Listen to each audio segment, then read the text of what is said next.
सबका रोल है। सो अंकित, आपसे जानना चाहूँगी, जिस तरीके से आपका इविक्शन हुआ, किस तरीके से आप इसको देखते हैं और साथ ही साथ कितना शॉकिंग रहा आपके लिए? एक्चुअली थोड़ा सा शॉकिंग था, क्योंकि इस बार एविक्शन घर वालों के हाथ में दिया था, जनता के हाथ में नहीं दिया था, और थोड़ा सा अनफेयर भी लगा। अगर जनता के हाथ में होता तो आई एम प्रीटी श्योर कि मैं शायद यहाँ पे नहीं होता अभी। सो घर वालों के साथ आप रह रहे थे, कौन सा ऐसा लगा कि अनफेयर किस तरीके से आपको लगा, जिस तरीके से बिग बॉस ने खेला है? क्या वो बिग बॉस अनफेयर लगे या फिर घर वाले जितने कंटेस्टेंट है, कौन सबसे ज़्यादा अनफेयर लगा आपको? मुझे ये डिसीजन थोड़ा सा अनफेयर लगा कि इस बार के एविक्शन घर वालों के हाथ में होंगे। सो जिस तरीके से स्टार्टिंग से ही देखा जा रहा था कि बिग बॉस खेलेंगे और बिग बॉस ने ऐसा खेला, क्या आपने ये एक्सपेक्ट किया था? बिल्कुल भी एक्सपेक्ट नहीं किया था, तो बहुत शॉकिंग था। क्योंकि मुझे ज़्यादा पता नहीं है बिग बॉस के पुराने सीजन्स के बारे में, बट शायद कभी ऐसा नहीं हुआ होगा, I am not really sure. But घर वालों के हाथ में एविक्शन अगर ऐसे ही होना होता तो फिर यार, तो मतलब ऑब्वियस ही बात है, अगर कुछ लोग जो ग्रुप बना के खेल रहे हैं, वो जो इंडिविजुअल लोग हैं उनको टारगेट करके निकालेंगे पहले। जिस तरीके से वोटिंग हुई, किसका आपको लगा कि ये अनफेयर हुआ, या फिर किसको आप समझ रहे थे कि वो दोस्त है और वो आपको ये नॉमिनेट कर दिए? मुझे सुम्बुल का थोड़ा शॉकिंग लगा था। सुम्बुल और मेरी काफ़ी अच्छी बॉन्डिंग थी, फिर किसी बात पे हमारी थोड़ी सी तू मैं हुई, बट मुझे लगा नहीं था कि वो नॉमिनेट करेगी। सौंदर्या का बहुत शॉकिंग था। कुछ चीज़ें जो सौंदर्या ने समझी नहीं, उनकी वजह से उन्होंने नॉमिनेट किया। अर्चना का बहुत शॉकिंग था, क्योंकि जब अर्चना दोबारा घर में वापस आई थी और प्रियंका, मैं और सौंदर्या उनको लाने के लिए थोड़ा लड़े थे, तो अर्चना ने उस टाइम पे बोला था कि मैं माता रानी की कसम खाती हूँ, मैं तुम तीनों को तो कभी नॉमिनेट नहीं करूँगी। तो वो थोड़ा सा शॉकिंग था, बट अर्चना से थोड़ा सा एक्सपेक्टेड भी था कि वो कभी भी पलट सकती है, कभी भी धोखा दे सकती है। जिस तरीके से प्रियंका के साथ बॉन्ड है, उसको किस तरीके से आप एक्सप्लेन करना चाहेंगे? ऑडियंस को तो ये बॉन्ड काफ़ी ज़्यादा प्यारा लग रहा था, आप किस तरीके से ये बॉन्ड को एक्सप्लेन करना चाहेंगे? आई थिंक अगर आप लोग इन्जॉय कर रहे हो तो इन्जॉय करते रहो, किसी भी बॉन्ड को जस्टिफिकेशन देने की क्या ज़रूरत है, या कोई नाम देने की क्या ज़रूरत है। 2 साल से हम तो जस्टिफाई करते आ रहे हैं कि हम दोस्त हैं, बहुत अच्छे दोस्त हैं, बट अभी सोच लो अपने आप जो भी सोचना है। लेकिन आपकी तरफ से तो दोस्ती दिखाई दे रही, लेकिन प्रियंका की तरफ से तो दोस्ती नहीं दिखाई the inside the big boss house, और लेकिन काफ़ी उन्होंने आपको परेशान भी किया, दिखाई दे रहा था इनसाइड द बिग बॉस। ऐसा लग रहा था कि वो आपके ऊपर काफ़ी हावी रही है। अगर आपके देखा जाए तो उस पर आप क्या कहना चाहोगे? मतलब it's look like a torturing, और आपको टॉर्चर कर रही थी। ये ऐसा आपको लगता है ना, क्योंकि आप दिन में 1 घंटा देखते हैं, आप 24 घंटे साथ नहीं होते, ऐसा आपको लगता है। नहीं, लेकिन जिस तरह से भी हुई, मतलब आप जब काफ़ी नाराज़ भी हुए, आप चिल्लाए भी आपने कहीं। क्या आप अपने दोस्त से कभी लड़े नहीं हो? आप लड़े हो ना अपने दोस्त से? हर दोस्ती में, हर रिलेशनशिप में, इनफैक्ट माँ बेटे हो या माँ बेटी के रिलेशनशिप में लड़ाई झगड़े होते हैं, एक दूसरे को कुछ चीज़ें बोली जाती हैं, हर रिश्ते में होता है। उसका मतलब ये नहीं कि आप अगर आप बीमार पड़े हो और आपकी मॉम आपको बोल रही है कि बेटा आज आप रेस्ट करो, आप नहीं बाहर जाओगे, तो क्या वो डोमिनेशन है? क्या वो टॉर्चर है? वो केयर है। अगर आपके ही फ्रेंड साजिद सर, कि उन्होंने भी आपको कई बार बोला कि she doing over the board, आपके सामने खुद उन्होंने बोला, उस पर मतलब घर के लोग खुद कह रहे, मैं तो चलो 24 आवर्स में ही नहीं था, मैं तो सिर्फ 1 घंटे का एपिसोड देखता हूँ, लेकिन वो 24 आवर्स के अंदर जो साजिद हो, शिव हो, हर वही जो घर के लोग हैं, अर्चना, वो भी कई सारे लोग बोलते थे कि she going over the board. अगर उन लोगों को हमारी दोस्ती इतनी समझ आती तो वो प्रियंका से डर के अपनी मंडली को पलटन नहीं बनाते और हम दोनों को टारगेट नहीं करते, क्योंकि उन लोगों को दिख रहा था कि हम दोनों एक दूसरे के कितने बड़े सपोर्टर्स हैं और एक दूसरे के लिए पिलर्स हैं। आप, मैं ना नहीं कह रहा हूँ, लेकिन जो मतलब आपको मतलब हर वक्त मतलब बोलते रहो एक्सप्लेनेशन। देखो क्या होता है, जिन लोगों की दोस्ती फ़ायदे के लिए होती है, उन लोगों को दूसरों की दोस्ती समझ नहीं आएगी। मैं जानना चाहूँगी, बेस्ट मोमेंट क्या कुछ रहा है प्रियंका के साथ आपका? बेस्ट मोमेंट जब घर से चिट्ठी आने वाला टास्क था और प्रियंका को वो चिट्ठी पढ़ने का मौका नहीं मिला था, और मैंने उसके लिए एक ऐसी चिट्ठी पढ़ी थी, तो आई थिंक वो बेस्ट मोमेंट था। प्रियंका के अलावा और किसे आप ये ट्रस्ट करते थे और हमेशा उनके साथ बॉन्ड बनाकर रखना चाहेंगे? साजिद सर, उन्होंने हमेशा मुझे सपोर्ट किया है और मुझसे भी जितना बन पड़ा मैंने किया उनके लिए। और हमारी दोस्ती जो भी हुई वो किसी गेम की वजह से नहीं हुई, वो दोनों के पर्सनल इंटरेस्ट की वजह से हुई। उनको भी सिनेमा बहुत पसंद है, मुझे भी सिनेमा बहुत पसंद है, तो हमारी बातें भी ऐसी सिनेमा से ही शुरू हुई। एंड प्रियंका के अलावा सिर्फ साजिद सर हैं जिनके साथ मैं घर के बाहर भी दोस्ती रखना चाहूँगा। घर में सबसे ज़्यादा स्ट्रॉन्गेस्ट प्लेयर कौन लग रहा है? प्रियंका। प्रियंका के अलावा अगर बात की जाए तो उनके बाद कौन लग रहा है? मैं कैसे बोलूँ कि उसके अलावा कौन स्ट्रॉन्ग प्लेयर है? सब तो ग्रुप में खेल रहे हैं, ग्रुप में किसकी इंडिविजुअलिटी निकल के आएगी, किसकी पर्सनैलिटी निकल के आएगी? एक इंसान नहीं है घर में जो ग्रुप में नहीं खेल रहा। 6 लोगों की मंडली थी, उसमें से मैं और प्रियंका अलग थे, सौंदर्या, अर्चना वो लोग अलग थे, लेकिन हम दोनों को टारगेट करने के लिए वो भी मंडली में जाके मिल गए और पलटन बनाई। तो आप किसको स्ट्रॉन्ग बोलोगे?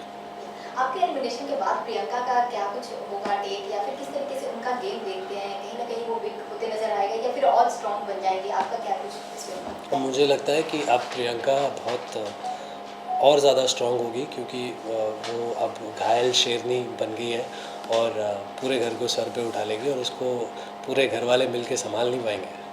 क्योंकि आपकी जो मंडली की अगर हम बात करें, शिव ठाकरे हो या निमृत हो, निमृत कहीं ना कहीं क्या लग रहा है आपको, क्या ये गेम के लिए साजिद सर को, क्योंकि जहाँ पे उन्होंने आप कह रहे कि साजिद आपके दोस्त थे, लेकिन साजिद और निमृत का जो एक टास्क था जहाँ पर आप लगातार आपने उनको नॉमिनेट कहा भी कि निमृत इस तरह से गलत कर दी कि साजिद सर को रोके, लेकिन वो दोनों के प्लान था, वो अगर आप जाने दो भगवान का नाम लेके जो कुछ लिया था उन्होंने, वो सब प्लान था। तो कहीं ना कहीं निमृत हो, साजिद हो, जो मंडली है अपने बेनिफिट्स के लिए ही खेल रहे थे, लेकिन आप जाके वो उस प्लान के बारे में ऑब्वियसली मुझे नहीं पता था, और मुझे उस वक्त ऐसा लगा था कि साजिद सर एक्चुअली में जाना चाहते हैं उस टास्क के लिए और अपना स्टैंड लेना चाहते हैं, और वही एक रीज़न था कि उस टाइम पे मैं साजिद सर के लिए खड़ा हुआ था और मैंने बोला था कि साजिद सर को जाने दो। और इसी बात पे मैंने बोला था कि जिस इंसान के लिए आप हमेशा साजिद सर करते रहते हो, आप लो हो या खुश हो या कुछ हो, आपको साजिद सर चाहिए। तो जब एक वो इंसान आपसे बोल रहा है कि मुझे इस टास्क में इन्वॉल्व होना है, आप उस इंसान को रोक रहे हो, उसको गेम नहीं खेलने दे रहे हो उसका, तो उस वक्त मुझे लगा कि ये जो दोस्ती है कन्वीनियंस की दोस्ती है, फ़ायदे की दोस्ती है। अगर वो नहीं भी होता, अब अगर प्लान भी है तो भी शिव और निमृत की दोस्ती साजिद सर के साथ क्लियरली दिखती है कि ये फ़ायदे की दोस्ती है, क्योंकि निमृत पहले गौतम और शालीन वाले ग्रुप में थी जहाँ पे उन्हें सपोर्ट चाहिए था, आगे बढ़ना था। जब उनकी गौतम से अनबन हुई, जब सौंदर्या उस ग्रुप में आ गई, तो वो जाके शिव के साथ मिल गई, क्योंकि आई थिंक उनको कहीं ना कहीं पता है कि वो इंडिविजुअल नहीं खेल सकती हैं और उनको सपोर्ट के साथ ही आगे बढ़ना पड़ेगा। आपका एलिमिनेशन बहुत ही ज़्यादा शॉकिंग है आपके लिए, हमारे लिए और साथ ही साथ फैंस के लिए। जानना चाहूँगी आपकी जगह किसको आप एलिमिनेट देखना चाहते थे या फिर होना चाहिए, कौन डिजर्विंग था? Sumbul, Nimrit, MC stand, but क्योंकि वो एक ग्रुप का पार्ट है और पूरे ग्रुप ने मिलके हमें टारगेट किया है, तो इसलिए वो नॉमिनेशन में भी नहीं आए।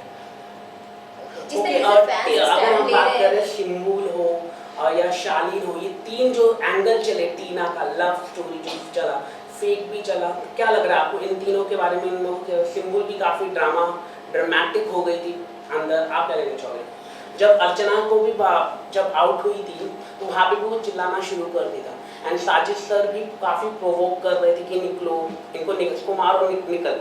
तो हाउ यू सी द ये तीन मंडली थी, ये फेक लव स्टोरी चली अंदर? मुझे ऐसा नहीं लगा कि सुम्बुल और शालीन की कोई लव स्टोरी थी, क्योंकि सुम्बुल के साथ मैंने काफ़ी बातें की है, मेरा उनके साथ अच्छा बॉन्ड भी था, तो मैंने उन्हें जितना समझा है वो एज अ पर्सन है ऐसी कि वो अपने दोस्तों को गले लगाएंगी, उनके लिए कुछ चीज़ें करेंगी, उनका काम करेंगी।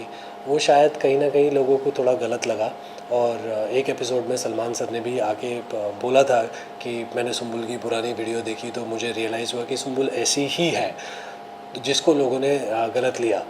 तो ऐसा कोई लव एंगल था नहीं। जिस तरीके से ये पब्लिक जो है बिग बॉस की और आपकी जो फैंडम है वो ट्विटर पे ट्रेंड करवा रहे हैं कि नो अंकित नो बिग बॉस, इसको पर आप क्या कहते हैं? इस पर नहीं, एक क्वेश्चन मेरा सवाल। ओके, इस पर आप क्या कुछ बोलना चाहेंगे? मुझे भी अभी कुछ देर पहले ही पता चला है कि कुछ ऐसा बड़ा ट्रेंड चल रहा है और कुछ 1 मिलियन से ज़्यादा ट्वीट्स हो Yeah. चुके हैं उस पर, which is overwhelming for me. और एक्चुअली में मेरे पास इतना प्यार जो मुझे मिल रहा है उसको बयां करने के लिए शब्द नहीं है, बट सिर्फ इतना ही बोलना चाहूँगा कि I am very grateful and very thankful for all the love and support. Okay, जो अर्चना है, अर्चना की अगर हम बात करें, क्या लगता है अर्चना जो हर जगह पे इतनी फाइट करती है, चिल्लाती है, लेकिन मुफट भी है, मतलब जो है सबके मुंह में बोले। जो नॉमिनेशन की भी अगर हम बात करें, हर बार नॉमिनेशन का सही ही जो होता है आंसर, मतलब जो देना रहता है प्रॉपरली, वो ही दे पाती है। वो मतलब कभी गलत नहीं बोलती है, चाहे उसकी आपकी बात पसंद ना आए, चाहे आपकी उसका एटीट्यूड पसंद ना आए, ना उसकी आवाज़ पसंद आए, लेकिन जो आंसर देना होता है वो सही, उस पर आप क्या कहना चाहेंगे? क्योंकि वो गेम में इतनी इन्वॉल्व है और सिर्फ गेम के साथ ही लॉयल है, इसीलिए वो इतना सही जवाब दे पाती हैं। और बात ऐसा नहीं है कि वो हमेशा सही बोलती है, बहुत सारी चीज़ें हैं जो वो बहुत झूठ बोलती हैं। बहुत लोगों में झूठ बोल के लड़ाइयाँ भी लगवाती हैं और लड़ाई लगवा के वो निकल जाती हैं और इन्जॉय करती हैं। Okay, Okay, thank you. एक आखिरी सवाल, जो मंडली थी जो बार बार साजिद सर आखिरी को सवाल फैंस के होता है। साजिद सर के लिए मतलब बार बार जो भी गलत नहीं होता है वो बोलते थे। देखो, एक जो पर्सन है अर्चना ने ही मतलब आवाज़ उठाई थी कि हाँ ये मंडली है। ये क्या लगता है कि इतने क्यों ये दबे हुए थे, बिग बॉस के जो कंटेस्टेंट इतने क्यों दबे हुए थे कि साजिद के खिलाफ बोलना, मतलब क्या पहली बात तो ऐसा इंडस्ट्री की वजह से नहीं, क्या? पहली बात तो ऐसा नहीं है कि सिर्फ अर्चना ने आवाज़ उठाई थी, प्रियंका ने उन्हें बहुत बार उसके बोला है। बाद प्रियंका ने उन्हें बहुत बार बोला है। कुछ टाइम मैंने भी उन्हें जाके बोला है, सर यहाँ पे आप गलत थे, भी इसमें मैं आपको सपोर्ट नहीं करता, दोस्ती अपनी जगह है। और अर्चना का जो कई बार क्या होता है, वो बोलती सही है लेकिन उनकी लैंग्वेज ऐसी होती है ना, वो इतनी ख़राब हो जाती है और वो इतना गलत बोल जाती हैं जिसकी वजह से उनके सही मुद्दे भी गलत पड़ जाते हैं। तो फर्स्ट ऑफ ऑल जो यही बोलना था कि ऐसा नहीं है कि सिर्फ अर्चना ने साजिद सर को उनकी गलत चीज़ों के लिए गलत बोला है, बाकी लोगों ने भी बोला है। ओके, प्रियंका ट्रॉफी जीतने वाली है तो सबको पता ही है, लेकिन इसके अलावा दो कौन हो कंटेस्टेंट होने वाले हैं वो आप बता दीजिए। प्रियंका के अलावा कोई नहीं जीतने वाला। हाँ वो लेकिन टॉप 3 मतलब टॉप 3 में आई थिंक शिव और साजिद सर होंगे, क्योंकि वो ग्रुप का एक पार्ट है, तो एक दूसरे को सपोर्ट करके चलते रहेंगे आगे तक। Thank you. Lovely topic. Thank you. Thank you sir. आज नहीं मौजूद है फिर तब भी वो माइक पे मारते